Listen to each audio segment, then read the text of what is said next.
일단 그 출마의 변 한 말씀 부탁드리겠습니다. 저는 우리 완주문장 예비후보 정의균이고요. 지난 30년 동안 제가 정치 관련 일을 했습니다.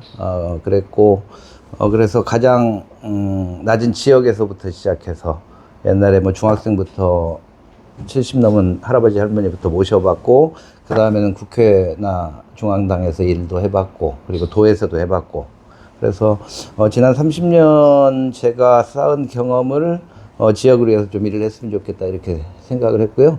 지금은 뭐 아시다시피 뭐 검찰 독재, 뭐 정권 뭐 탄핵까지 얘기하는 분들도 있으니까 그런 시기에 전북 정치의 위상도 떨어지고, 그 다음에 현역 의원들의 뭐 쉽게 말해서 활동력, 전투력도 많이 떨어졌다고 생각을 해서 이제는 조금 더 중앙도 좀 잘 소통을 하거나 나름대로 그쪽에서도 잘 일할 수 있는 사람, 아니면 조금 더 강하게 추진할 수 있는 사람이 필요하다는 생각을 했습니다. 그래서 특히 우리 완주문장 지역은 여러 측면에서 많은 변화가 필요하다고 생각을 하고요. 그래서 제가 그래도 모자란 점이 있긴 하지만 그래도 그동안의 경험이나 여러 가지 뭐 공부한 거, 활동한 거 등등 따져봤을 때 나서는 것이 좋겠다 생각해서 그렇게 준비를 하게 됐습니다. 그 다른 후보와 비교했을 때 자신의 경쟁력은 무엇이고 또 스스로 그 부족한 점을 평가한다면요?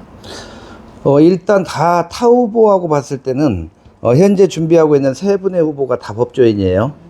그랬고 저는 소위 말하는 전문 정치인이라고 할 수 있고요.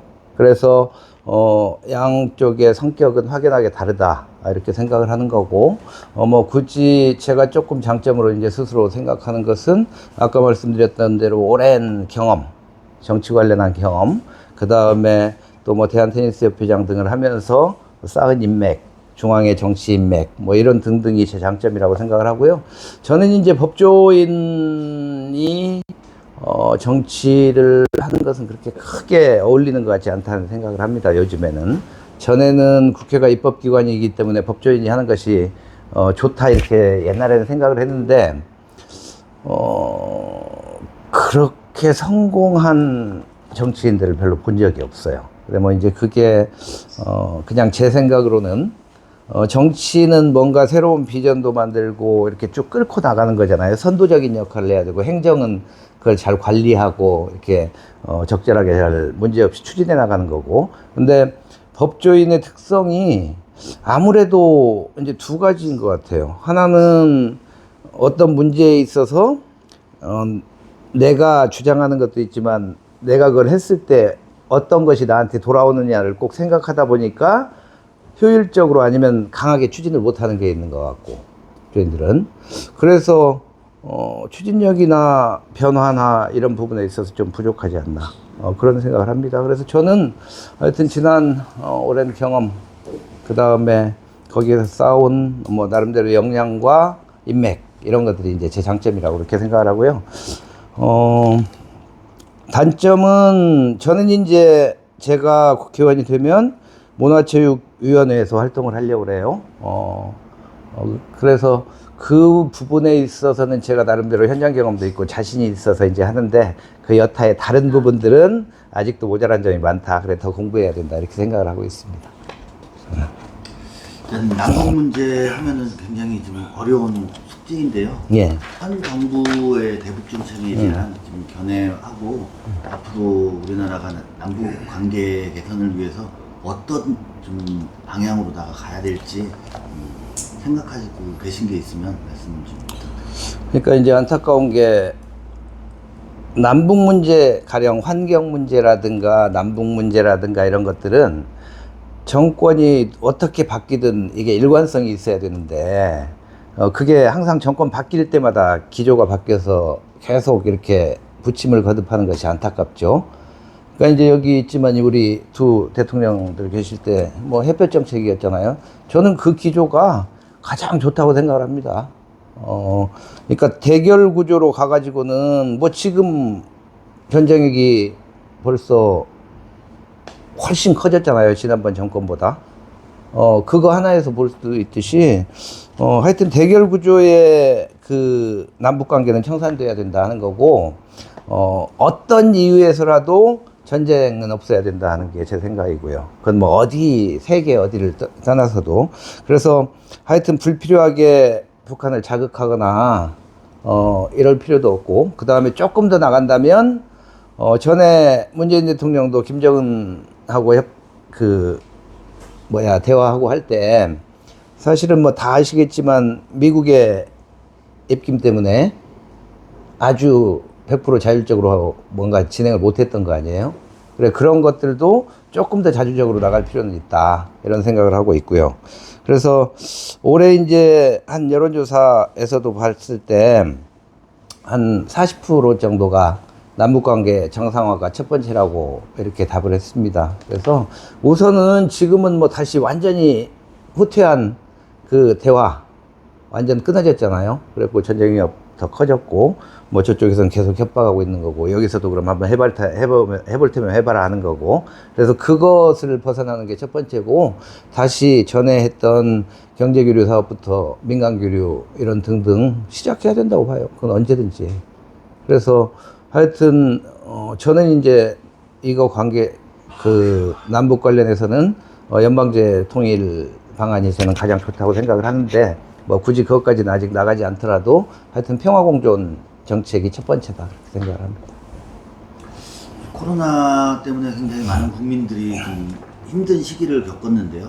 이게 그냥 사스, 뭐 메르스서부터 시작을 해가지고 굉장히 오랜 기간 감염병에 대한 문제가 지금 국민들의 큰 관심사보다 좀 떠오르고 있습니다. 이제 어떻게 됐든 이 감염병 또 작년 한 해도 또 중국에서 또 다른 바이러스가 좀 창궐 하고 했는데, 이런 근본적으로 다 이 감염병을 예방할 수 있는 그런 좀 방향을 좀 잡아야 되지 않을까 싶은데요. 후보님이 생각하고 계시는 뭐 방향 있으시면 소개를 좀 부탁드립니다. 우선은 이제 감염병 뭐 이런 것들은 새로운 병 나오는 것은 환경 문제죠. 그래서 큰 틀에서 봤을 때는 우리가 전 지구적으로 자연을 잘 보존하려는 노력을 다 같이 해야 된다는 게 첫 번째고요.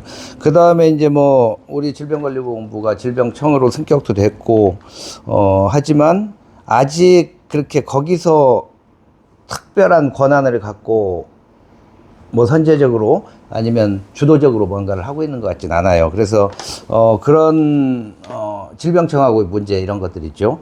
그러니까 그런 부분도 조금 정확한 말하자면 포지셔닝이 좀 돼야 되지 않겠나 이렇게 생각을 하고 있고, 지금은 뭐 지방자치단체에서도 그런 것들을 조금 평소에, 이거는 거의 중앙 단위에서만 이렇게 대응을 하고 있지, 지자체에서는 그 지침만 하달해서 받고 있는 형태잖아요.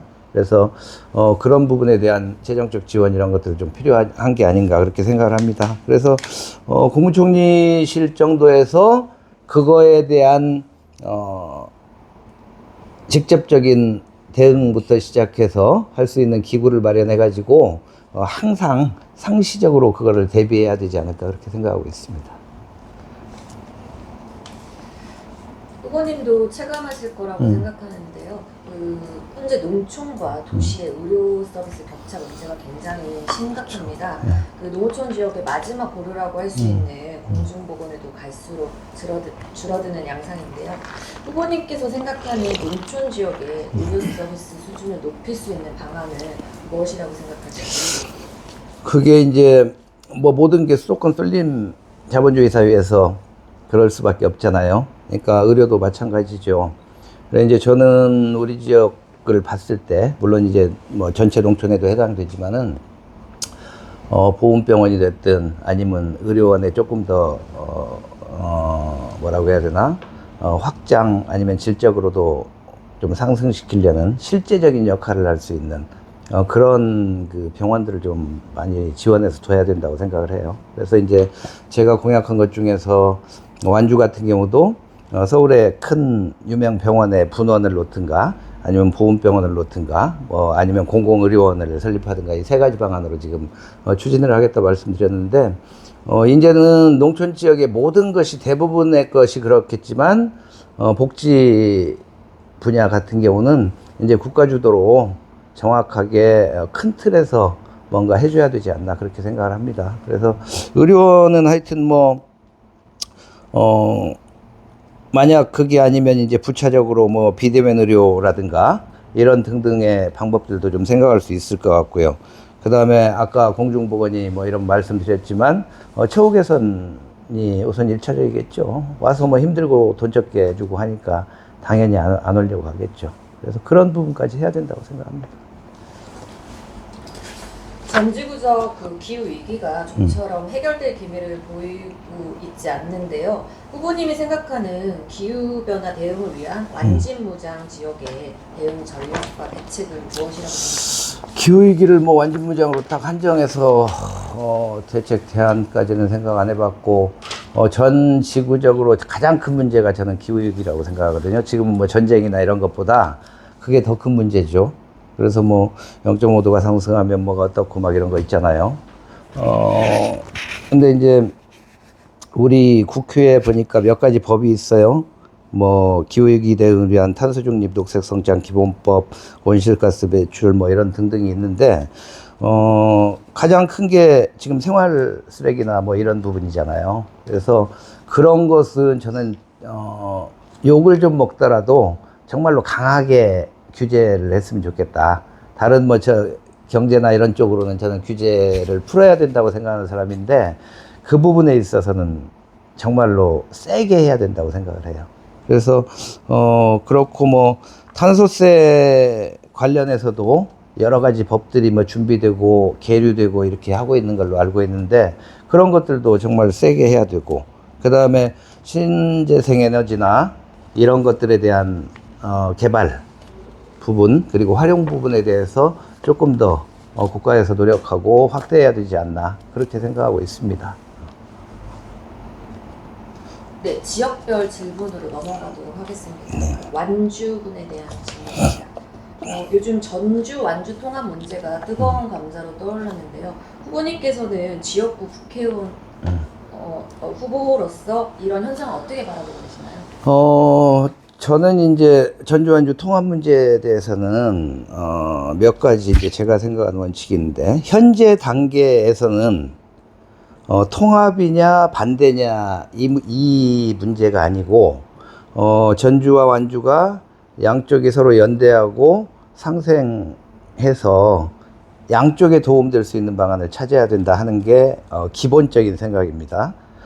그리고 두 번째로, 장기적으로는 전라북도 전체 차원에서 봤을 때 이게 도움이 된다 하면 통합을 해야겠죠. 근데 그 주도를 하는 게 저는 도여야 된다고 생각을 해요. 전라북도. 전주가 나서거나 완주가 뭐 나설 일은 별로 없어 보이는데, 당사자들이 나서서는 그게 잘 되지도 않을 뿐더러, 그러니까 도가 정확한 계획하에 도대체 완주에 어떤 도움을 줄 수 있을 것이냐, 전주에 어떤 도움이 될 거냐 하는 청사진을 정확히 제시하고, 그 다음에 그거에 따른 국민들이 인식하고 이해할 수 있는 여러 가지 노력도 하고 시간적인 것도 좀 갖고, 이렇게 했을 때, 그러니까 말하자면 도가 심판부라는 거예요. 쉽게 얘기해서. 그렇게 해서 같이 어떻게 보면 보증인도 되는 격이고, 지금 이게 잘 안 되는 이유가 3번 했다가 실패했잖아요. 그게 안 되는 이유가 완주 사람은 다 우리가 흡수된다 이렇게 생각하거든요. 손해만 본다 이렇게 생각하니까 그게 될 수가 없죠. 그래서 도에서 그걸 정확히 고지해주고 나중에 책임지게까지 인식시켜주고, 또는 그 준비하는 어느 정도의 시간이 있다면 그 시간에 완주해 줄 수 있는 것들은 또 주고, 이렇게 하면 이해도가 높아지지 않겠어요? 그래서 그렇게 한 다음에 추진을 해야 된다. 저는 그게 장기적으로 추진되어야 한다 이렇게 생각을 하고, 하여튼 어떤 것이 완주에 이익이 되느냐는 분명히 밝혀져야 된다는 거죠. 근데 지금은 그게 전혀 없어요. 지금은 소위 완주에서 찬성하는 분들이 부동산 관련된 일을 하시는 분들이나 이해관계자들이에요. 그러니까 아니면 새로운 단지의 혁신, 삼봉, 운곡 아파트 단지에 사시는 분들, 그러니까 집가 상승이나 집값 상승을 원하는 분들이 주로 찬성을 하시는 걸로 그렇게 알고 있어서 이것은 물론 그분들한테는 도움이 될지 모르지만 완주 전체 차원에서는 아닌 것 같다 하는 거고. 그래서 지금은 뭐 저는 굳이 당장은 반대다. 하지만 장기적으로 전라북도에 이익이 되면 그것은 해야 된다 이렇게 생각을 하는 거죠. 그래서 아까 그런 부분들이 전제가 됐을 때 그래야 통합 논의가 이루어진다 그렇게 생각을 합니다. 현재 완주군에 가장 필요하고 중요한 현안은 무엇이라고 생각하세요? 일단은 완주는 저는 이제 완주를 놓고 봤을 때 산업단지, 농업단지, 그 다음에 소상공인 부분이 이렇게 세 가지 부류로 크게 이제 보거든요. 말하자면 관심을 쏟아야 할 대상이나 뭐 여러 가지 대안들이 마련돼야 할 때. 근데 이제 굳이 완주의 가장 현안 문제가 뭐냐 하면 수소산업 단지로 전국의 특화단지로 잘 자리 잡는 거. 그 다음에 이 농촌 저쪽 육계면을 중심으로 봉동 이쪽에 농촌 지역을 어떻게 이제 지역 소멸의 위기로 빠뜨리지 않을 거냐. 이 두 가지가 이제 가장 큰 문제라고 생각을 합니다. 완주군 하면 로컬푸드 1번지라는 브랜드가 각인되어 있는데요. 이 외에 완주군을 상징할 만한 대표적인 건 무엇이라고 생각하세요? 별로 없죠, 지금은. 그러니까 제가 완주에 오래 뭐 살거나 하진 않았지만 완주에 대해서 연구하면서 가장 느낀 게 랜드마크가 없다는 거예요. 그러니까 대표할 만한 게 아무것도 없어요. 그러니까 옛날에 로컬 푸드부터 시작해서 그 다음에 각 읍면별로 뭔가 이렇게 조그만 것들을 나름대로 의미 있는 것들을 많이 시작을 했어요. 시작을 했는데 이게 군수가 바뀌면서 뭐 그게 원인일 수도 있고 아니면 그거를 뿌려놓긴 했는데 효율적으로 관리 감독이 안 돼서 그랬을 수도 있고 그래서 그게 한 20, 30년 지속된 것 같아요. 그런 형태가 한 20년. 그러다 보니까 어디 조그만 게 성공한 게 있고 실패한 게 있고 그래서 하여튼 지금은 그거를 잘 정리해서 성공한 데는 좀 더 키워주고 그 실패한 곳은 새롭게 내용이든 형식이든 리뉴얼 해야 된다. 이제 저는 그렇게 생각을 하고 있는데 완주에는 그렇게 크게 지금은 내세울 만한 게 없어요. 다만 앞으로 이제 우리가 뭔가를 만들어내야 된다 하면 여기는 남들이 모르는 심지어 전주 사람들도 모르는 역사 문화 유적들이 많아요. 특히 뭐 독립운동 관련이나 항일운동 이런 것들은 엄청난 소재들이 있거든요. 그래서 그런 것들로 좀 색깔을 만들어 나가면 좋지 않을까. 그래서 저는 완주에 독립기념관이라는 게 있다는 걸 재작년 가을에 처음 알았거든요.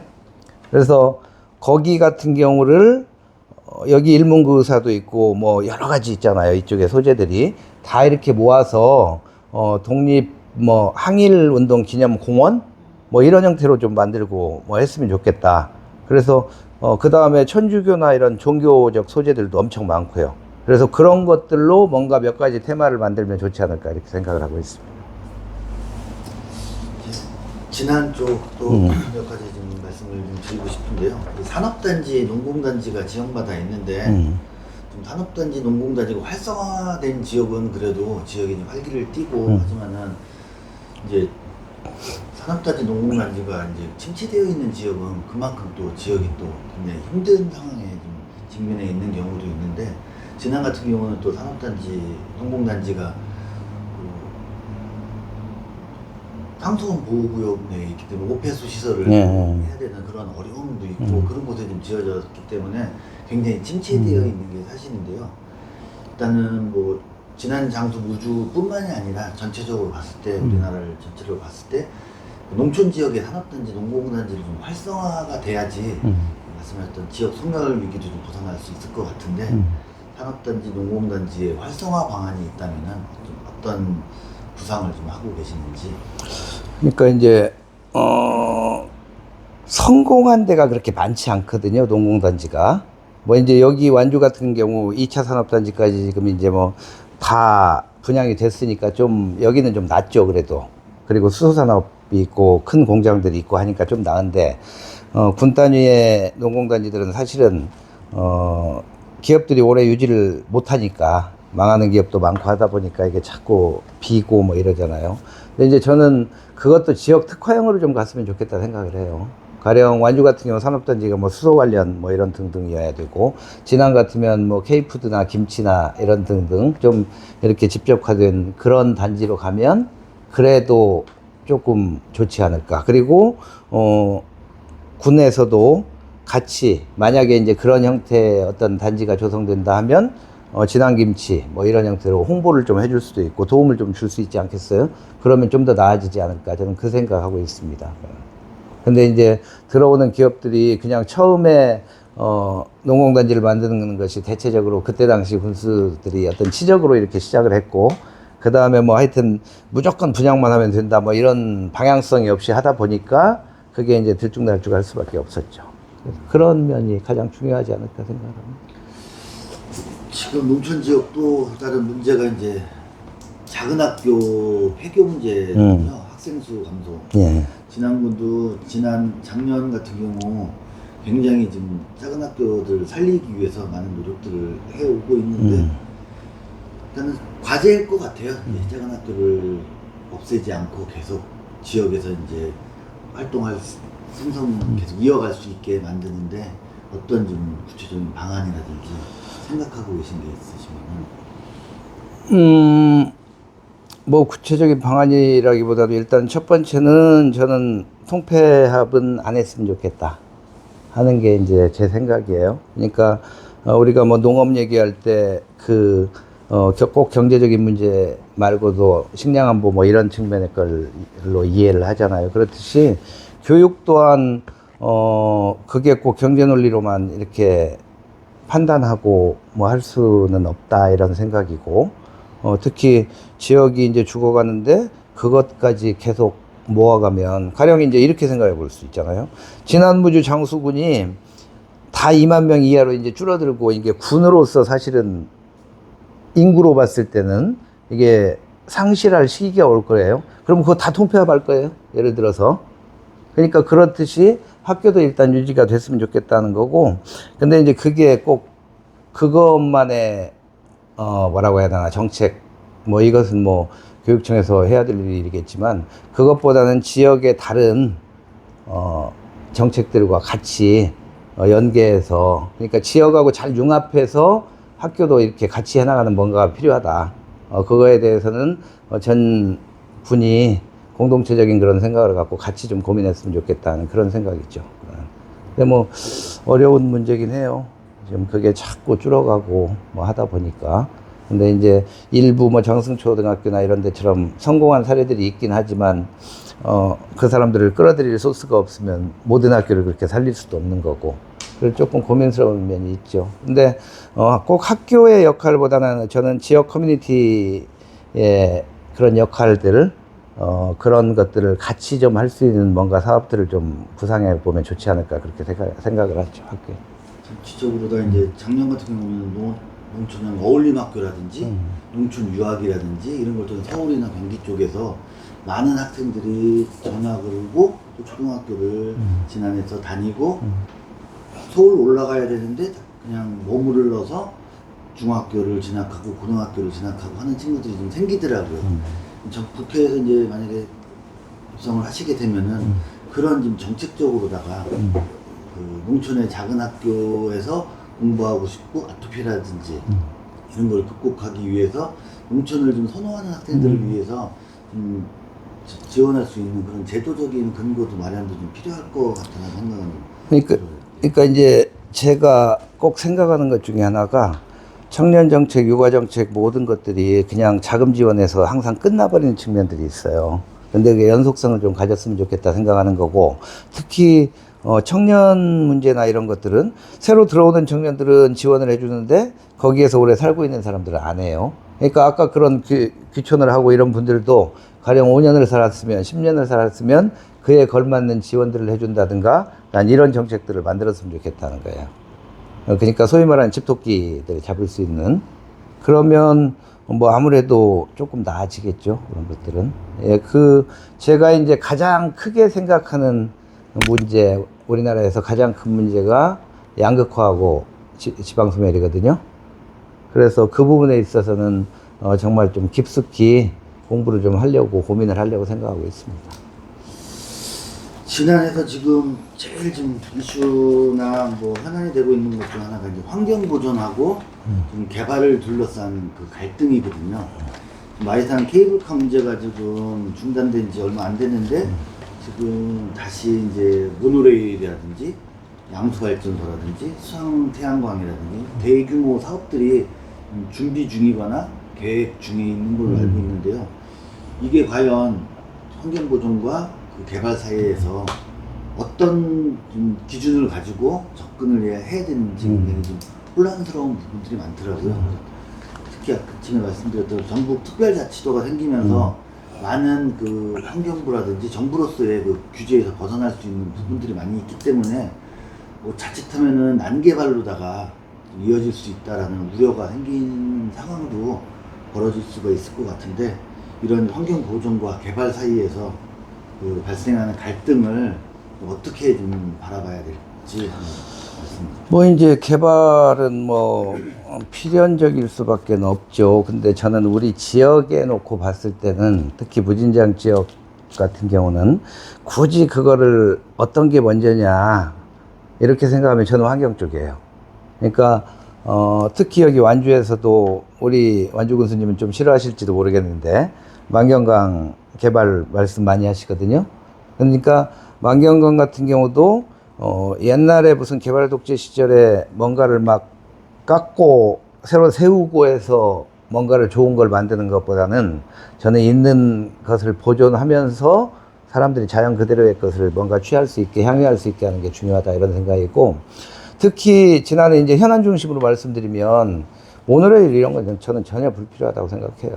그러니까 자연은 하여튼 안 건드리는 게 저는 가장 좋다고 생각하고 꼭 불가피한 거에 대해서만 손을 댔으면 좋겠다. 다만 아까 그 다른 것들 뭐 있었죠. 뭐 양수발전소나 뭐 수상태양광 이런 것들은 정말로 그걸 했을 때 지역에 아까 말했던 파괴 이상의 뭔가가 지역민들한테 돌아온다는 확신과 전체적인 공감대를 얻었을 때 추진해야 된다. 저는 그렇게 생각을 합니다. 그래서 그것은 정말 많은 사람들이 꼭 관주도로만 이렇게 막 끌고 나갈 것이 아니고 정말 많은 의견들을 모으고 그랬을 때 그게 사업도 잘 추진이 될 거고 또 나중에 갈등도 생기지 않을 거고 그럴 거라고 생각을 해요. 이미 뭐 마이산 케이블카 때 우리가 겪어봤잖아요. 그래서 그렇게 진행이 돼야 된다고 생각합니다.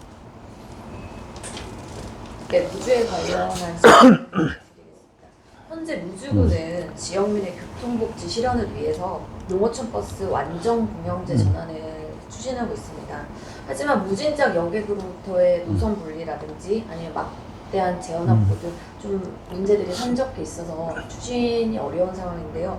후보님은 완전 공영제 전환에 대해서 좀 어떤 생각을 하고 있으시며 추후 본인은 어떤 역할을 하실지 궁금합니다. 지금 이제 기본적으로는 저는 찬성이에요.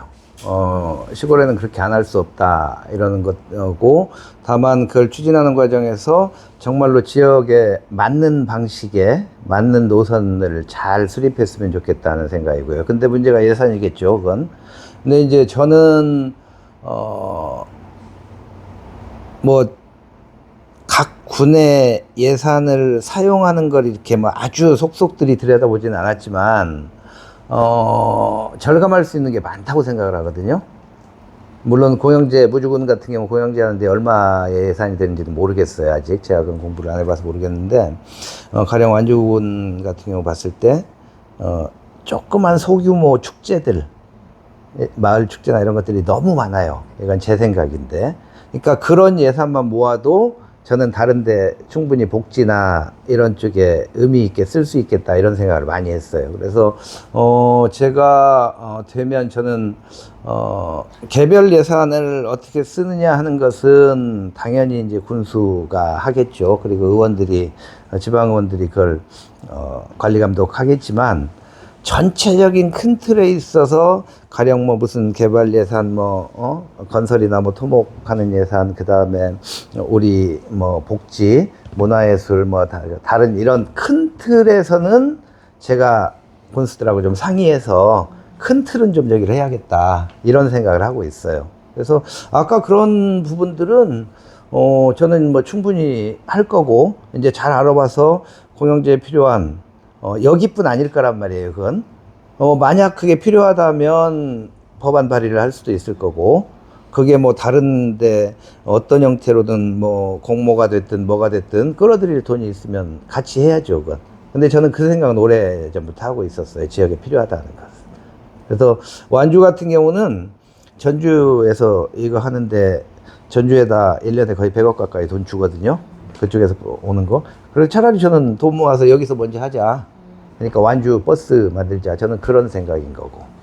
그래 노선도 저쪽에서 결정하니까 마음대로 바뀌어요. 막 뭐 이런 문제들이 있고 해서 각 군별로 거기에 맞는 그게 있어야 된다. 다만 아까 무진장역하고는 뭐 그쪽도 손해 안 봐야 되는 거고. 그러니까 그건 잘 협의하면 되지 않을까 그렇게 생각합니다. 이어서 하는 무주뿐만이 아니라 이제 장수 진안도 공영제가 이제 연결될 수도 있는 부분이거든요. 네, 그렇죠. 무주에서만 실행하기 좀 쉽지 않으면은 장수 쪽도 공영제 쪽에 좀 관심을 가지고 있는데 진안하고 장수 쪽이 같이 공영제로서의 좀 시너지 효과를 낼 수 있는 방안도 상당히 있죠. 그러니까 이제 저는 완진무장이잖아요, 현재 우리가. 그래서 하나는 완주권역, 하나는 무진장권역. 저는 크게 이렇게 두 가지로 생각해요. 그래서 완주는 이쪽하고 조금 성격이 다른데, 여기 고산 육계면하고 진안 쪽으로 쭉 이어지는 경우는 이제 그쪽하고 비슷해요. 그래서 여기서 시작해서 이렇게 이어지는 뭐 관광벨트 같은 거, 그렇게 생각하고 있고. 그래서 아까 무진장은 이제 저는 적극적으로 연대를 해야 된다고 생각을 해요. 그래서 모든 사업들을 설사 뭐 군수가 아니면 의원이 당이 다르든 아니면 무소속이든 뭐든 관계없이 지역민들 중심에 놓고 하여튼 여러 가지 공동 사업을 공유해야 된다. 그리고 그 중심에 국회의원이 그런 조정 역할, 통합 역할을 좀 해야 된다. 그렇게 생각을 합니다. 지역 소멸 위기에 놓인 농어촌의 경우 급격한 인구 감소와 인구 고령화, 청년층 감소 등의 문제로 공동 시설물의 유효 문제가 심각하게 제기되고 있는데요. 막대한 예산을 들여 지어졌음에도 대부분 개전 유역 상태로 문이 닫힌 채 방치되고 있고 수익금 없이 매년 관리 운영비만 축내는 혈세 먹는 하나로 전락을 했습니다. 후보님은 농촌 지역의 이러한 그 유휴시설 관리와 활용을 위해서 어떤 견해를 갖고 있으신지 모르겠습니다. 그러니까 아까 제가 좀 말씀드렸지만 완주에도 여러 가지 조그만 무슨 뭐라고 해야 되나 기관 같은 경우도 있었고 옛날에 뭐 여러 가지 테마들이 있어요. 근데 거기에 보면 수익이 안 나서 막 지원하는 데도 있고 뭐 다 회수해야 된다고 생각해요. 저는 그래서 전체적으로 점검을 한번 해야 되고 그래서 아까 말씀드렸던 대로 더 키워야 할 건 어떤 거고 회수를 하거나 뭐 새롭게 성격을 바꿔야 될 건 어떤 거냐. 일단 그거부터 먼저 좀 정리를 한번 했으면 좋겠어요. 그리고 나서 그거를 이제 어떻게 활용을 할 거냐. 그러면 우리 각 지역에 맞는 이제 그 지역을 어떻게 발전시킬 거냐에 대한 장기적 플랜이 없다 보니까 이것도 사실은 어떻게 내줄지를 모르고 그때그때 막 이렇게 주는 형태 아니에요? 그래서 저는 우리 지역에 하여튼 최소 10년 아니면 길게는 20년까지라도 앞으로 어떤 방향으로 가겠다는 것을 쭉 청사진을 좀 마련했으면 좋겠고 거기에 맞는 유형의 어떤 사업들이 시행됐으면 좋겠다. 그래서 사업자를 선정을 하든 군에서 투자를 하든 그거에 맞게 좀 밀고 나갔으면 좋겠다는 생각이고 그 다음에 이제 또 하나가 그런 시설들을 지역의 그 아까 커뮤니티 공간으로 좀 활용할 수 있는 방안. 그래서 청년 센터를 만든다든가 그 다음에 또 뭐 이쪽에 빈집이나 이런 등등도 많거든요. 뭐 빌라 형태 그런 것들은 좀 손 봐가지고 청년들이 이쪽으로 들어와서 아주 저렴한 가격으로 살 수 있게 만들게 해준다든가 이런 새로운 그 지역에 도움이 되는 그런 시설로 탈바꿈해야 된다고 생각을 해요. 그래서 그 형태로 한번 전면적인 검토가 필요하지 않은가 그렇게 생각을 하고 있습니다. 더 나아가서 농촌 중심적 활성화 사업이라든지 농촌 협약 사업이라든지 이 농림부 쪽에서 이제 하는 사업들을 좀 살펴보면은 건물은 줘놓고 그것을 운영하는 인건비 지원은 안 되고 그 안에서 또 수익 사업은 또 안 되고 이런 좀 제재 조항이 굉장히 많더라고요.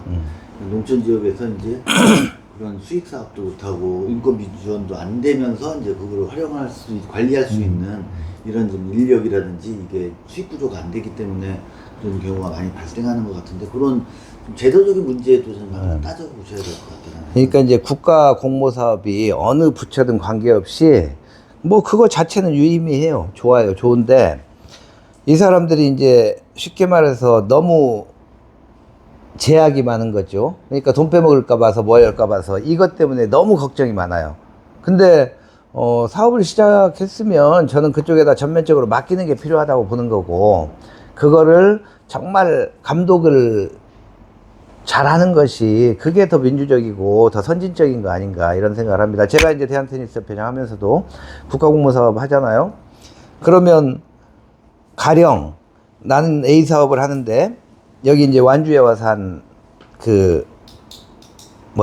승강제 뭐 이런 게 있어요. 그 제일 큰 사업 중에 하나인데 우리 정규직 직원을 활용해서 뭔가를 했으면 좋겠어. 근데 딱 거기는 딱 해가지고 계약직 2명만 뽑아라. 월급을 얼마 줘라까지 다 나와요. 그러니까 그런 것까지 다 정해줘. 그러니까 우리는 사실은 이 돈 아끼고 우리 직원들 더 할 수 있거든요. 그리고 그건 다른 걸로 쓰고 싶었는데 못 쓰고 뭐 이런 것들이야. 그러니까 그런 류의 것들이 너무 많아서 정말로 거기서 자기들이 이 사업을 진행해 나가는데 어떻게 쓰는 게 효율적인지 더 필요한지 해서 그렇게 하는 게 맞죠. 다만 정말 그런 위험성들은 존재하니까 그거에 대한 사후 감시를 잘 하는 것이 맞는 거죠. 그게. 그래서 아니면 회수하는 거고. 근데 이제 애초부터 그게 무서워서 너무 제약을 걸어놓으니까 그게 효율적이지가 못하죠. 무주는 올해 1천만 관광객 유치를 목표로 자연특별시 무주 방문회를 선포를 했습니다. 후보님은 무주가 자연환경을 잘 보존하면서도 미래 지향적인 관광 정책 방안은 무엇이라고 생각하십니까? 무주가 이제 저는 제 슬로건, 무주 관련 슬로건 중에 하나가, 겨울은 따뜻하게, 저녁은 환하게예요. 그러니까 이제 거기는 하여튼 동계 스포츠 중심이 될 수밖에 없잖아요. 그래서 이제 그 부분 키워나가는 거. 그 다음에 이제 뭐, 그게 꼭 관광뿐 아니죠. 스포츠 문화 관광이 이렇게 연계되는 형태의 뭔가 발전을 했으면 좋겠다는 거예요. 그래서 일단은 관광 자원은 뭐 풍부하니까 무주는 굳이 뭐 산 있지요, 뭐 양수발전소 물도 있죠, 무주구천동 있죠, 뭐 리조트 있죠. 거기는 없는 게 없잖아요. 그러니까 모든 조건들이 갖추어져 있어서 그걸 어떻게 활용할 거냐. 일단은 그 그에 걸맞는 관광 사업을 뭔가 제대로 시행하는 게 중요한데, 일단 리조트하고 무주 구천동을 놓고 봤을 때, 리조트는 사람이 많은데, 구천동은 없고, 겨울은. 뭐, 여름에는 또 이쪽은 많은데, 이쪽은 리조트는 없고, 뭐 이런 거잖아요. 근데 하여튼 구천동 지역이 상대적으로 저는 죽어 있다. 이런 생각이 있어서, 그쪽에다 야간 경관 길 같은 경우는 우리가 이름을 뭐라고 했더라. 하여튼 오늘 발표하고 왔는데 그런 것들을 좀 조성해서 겨울에도 이 사람들이 그쪽에도 갈 수 있는 그런 관광지로 만들었으면 좋겠다 이런 생각을 하고 있고요. 그 다음에 이제 또 하나가 스포츠 마케팅이죠. 저는 이제 4개군 공이 한 군에 3가지 종목 이상의 종목하고 MOU를 맺고 그 종목의 대다수의 대회 그 다음에 전지훈련 등을 그 지역에서 하게 하는 거예요. 그래서 무주 같은 경우는 동계, 그 다음에 산악자전거 뭐 이런 것들 그런 걸로 생각을 하고 있고 그게 이제 강원도 양구, 김천, 안동, 순창이 이제 스포츠 마케팅으로 먹고 사는 도시 중에 하나인데 강원도 양구 같은 경우는 원래 인구가 44,000이었어요. 그러다가 이사단이 빠졌어 거기에서. 그러면서 24,000으로 줄었어요. 그러니까 우리 무진장하고 비슷하잖아요. 완전 산이고. 그래서 거기가 원래는 군인들 가지고 먹고 살았는데 완전히 이제 읍내가 텅텅 비게 됐죠. 그래서 그 다음에 생각한 게 이제 스포츠 마케팅이에요. 그래서 저희 테니스가 처음 들어갔죠. 그래갖고 1년에 한 테니스 대회만 20여 개 대회를 했었고, 이게 이제 성공하니까 그 다음에 펜싱, 유도 뭐 이렇게 끌어들여서 하는데, 거의 24시간 읍내는 불이 켜져 있어요. 왜냐면 거기에 온 학부모들, 코치들 뭐 저녁에 술 먹고 놀고 심지어 오락실까지 다 돌아가니까. 그렇고, 그 양구군 주변까지 펜션까지 해서 한 74개인가 뭐 그렇다고 그래요. 숙박시설이. 2개 종목만 같이 대회가 잡혀도 방이 없어요. 그래서 인제군으로 가요. 그래서 양구에서 발표하기에는 최소한 1년에 500억에서 1000억 정도의 수익을 그걸로 얻는다. 현금이니까 다. 그렇게 해서, 그게 효과가 엄청 크거든요. 처음에 시설만 좀 잘 할 수 있으면 저는 그게 아주 유용하다. 그러면, 아까 말했던 관광사업에 이 스포츠 마케팅을 하기 위해서 시설을 하게 될 거고, 그러면 그거를 하기 위해서 오는 사람도 있을 거고, 이렇게 여러 가지 한 2-3가지가 같이 스포츠 문화 관광이 결합된 형태로 가면 좋겠다는 생각이 있어요. 근데 이제 특히 구천동 쪽은, 아까 말했던 야간경관 쪽으로 해서, 살리고, 안성 쪽에는, MTB, 산악자전거 쪽으로 살리고, 이렇게 생각을 하고 있죠. 농촌 지역이 굉장히 좀 어려운데요. 최근 보면은 스마트팜 같이 좀 굉장히 좀 그 대규모 시설 농업이 좀 활성화를 띠고 있는데, 일단 일반 농민들은 그런 좀 대규모 투자가 좀 어려운 게 현실이거든요. 일반 그 농민들이 잘 살게 하려면은 지자체를 뛰어넘는 국가적인 그런 농업 정책이 좀 필요할 것 같은데, 어떤 좀 생각을 가지고 계시는지. 그러니까 이제 농업은 뭐 항상 똑같은 얘기예요. 식량안보 얘기하고 뭐 이런 것들인데, 농업은 사실은 지자체에서 하는 것보다는 국가에서 전적으로 틀어쥐고 지원을 해야 된다. 이제 그런 게 기본적인 생각이고, 지금 아마 농민단체에서 식량 관련, 농업 관련 3법 얘기를 하는 게 있을 거예요. 농업기본법하고 이런 것들. 그래서 저는 오히려 농업기본법보다 더 강한 식량안보법이라고 해가지고 그걸 발의해야겠다 이렇게 생각을 하고 있고요. 우리 농업보호 관련해서.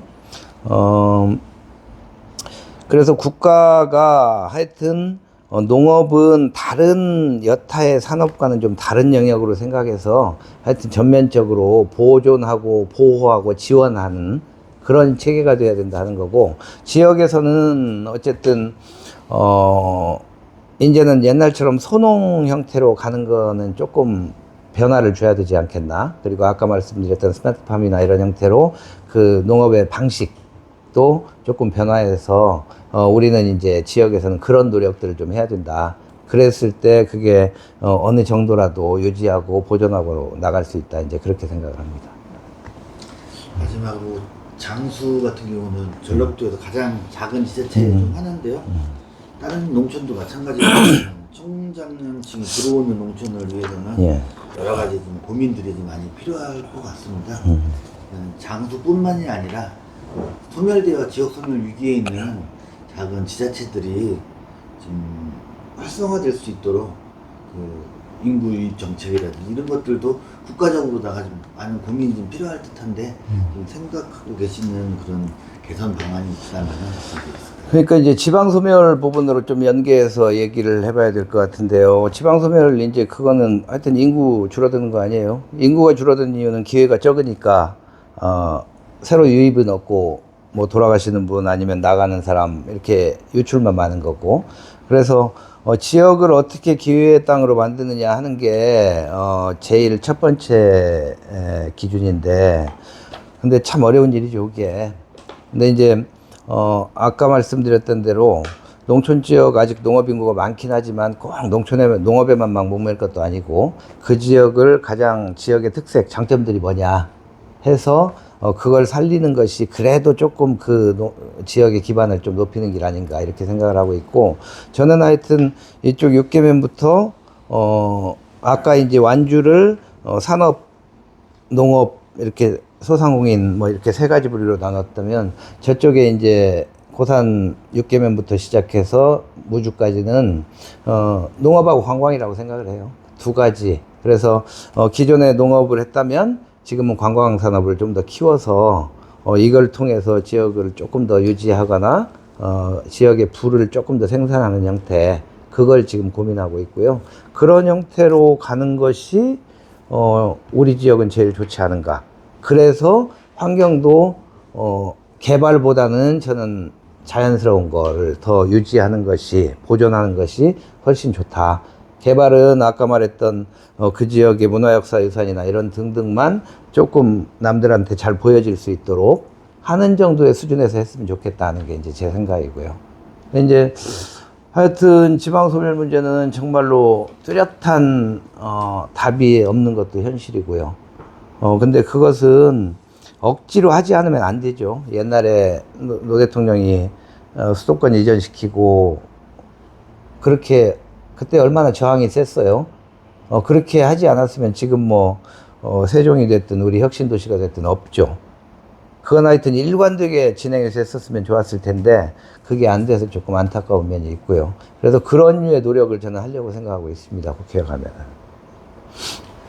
질문은 다 끝났고요. 이거는 이제 한 가지 궁금한 예. 선거구획정은 좀 어떻게 될 거라고 저는 열석 유지할 거다 생각합니다.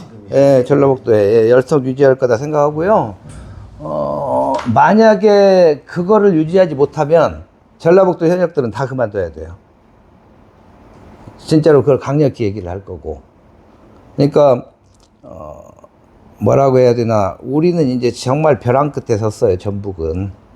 그런 상황인데, 벼랑에서 누구 자기 밀어 떨어뜨리려고 하면 그냥 있겠어요? 뭐라도 붙잡고 매달리기라도 하겠지? 근데 그러한 노력들이 하나도 안 보인 거잖아요, 만약 그러면. 그래서 저는 제가 생각하기에는 열석은 유지될 것 같다 하는 거고, 다만 조정을 어떻게 하느냐의 문제인데, 뭐 다들 들으셨다시피 열석 전제하에는 완주 진압 무주, 그 다음에 장수 떼주는 거. 근데 이제 저는 그것도 현역 의원한테 아주 불만이죠. 무진장은 오랜 역사 속에서 공통의 공동체 의식을 갖고 있는 지역이에요. 아마 전국에서 이렇게 무진장 하면서 하나의 그런 공동체 의식을 갖고 있는 지역이 없을 거예요. 근데 그거를 떨어뜨리게 놔둔다? 그거는 하여튼 현역 의원이 책임져야 할 문제죠. 물론 100% 혼자의 책임은 아니지만 그거에 대해서 어떤 노력을 했다는 얘기도 들어본 적이 없고. 그래서 저는 완주 진압 무주가 그래도 제일 높지 않을까 그렇게 생각하고 있죠. 근데 그렇게 하더라도 다음에 또 바꿔야 돼요. 이게 아마 14만 정도 되는 것 같더라고요. 그렇게 하면 4년 후면 아마 13만 6천 밑으로 떨어질 거요. 그것도. 그럼 또 바꿔야 되잖아요. 그럼 그때 장수 다시 떼올래나? 그렇게 되겠죠, 뭐. 네, 마지막으로 무진장한 지역 주민들에게 네. 한 말씀 부탁드리겠습니다. 예, 무진장이구나. 완주는 빠져야겠구나. 우리 무진장 주민 여러분, 저는 진안에서 태어났고 중학교까지 진안에서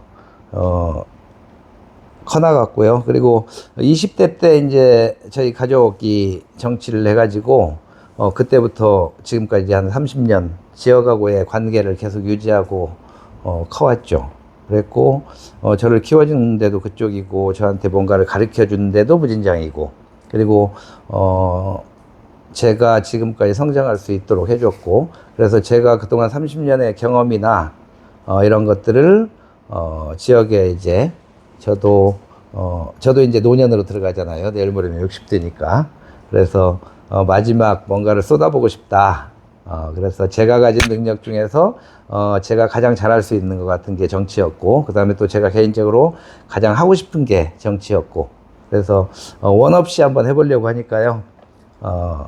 많이 관심 가져주시고 지지해 주셨으면 좋겠고, 잘하면 등 두드려 주시고 못하면 혼내주시고 그러셨으면 좋겠습니다. 잘하겠습니다. 아니, 무진장만 하면 안 돼. 그 완주 국민들한테도 완주도 있잖아. 한 말씀 하셔야 될 것 같아요. 그러니까요. 저는 완주무작이 요새 입에 달려 있는데, 하여튼 완주에서는 전에 의원들께서 완주에 신경을 쓰지 않았다고 서운해하시는 분들이 많습니다. 근데 저는 그건 지역에 어디 출신이냐의 문제가 아니고 누가 더 일을 잘할 수 있느냐의 문제라고 생각을 합니다. 그래서 완주 분들의 상실감도 알고 서운함도 잘 알지만 그것과 관계없이 좋은 사람을 뽑아 주셨으면 좋겠고요. 저는 뭐 사실은 지금은 완주 사람이에요. 완주에서 일한 지도 몇 년 됐고 완주에서 살기도 하고 있고 제가 이제 그런 말씀을 많이 드립니다. 가령 저는 진안에서 태어났으니까 진안에 아주 멋진 소나무가 있는데 그걸 갖다가 완주에다 갖다 심어 놓으면 그게 완주 소나무입니까? 진안 소나무입니까? 그 얘기 많이 물어보거든요. 그럼 지금 완주에 심어 있으면 완주 소나무죠. 그렇듯이 저는 뭐 하여튼 완주든 무진장이든 일을 맡으면 어느 지역이든 절대 소홀히 하지 않고 하여튼 충실하게 잘하겠습니다. 그러니까 우리 완주부장 주민 여러분 모두 행복하시고요. 제가 그 행복을 드리는데 조금 도움이 됐으면 좋겠습니다. 감사합니다. 아유. 아,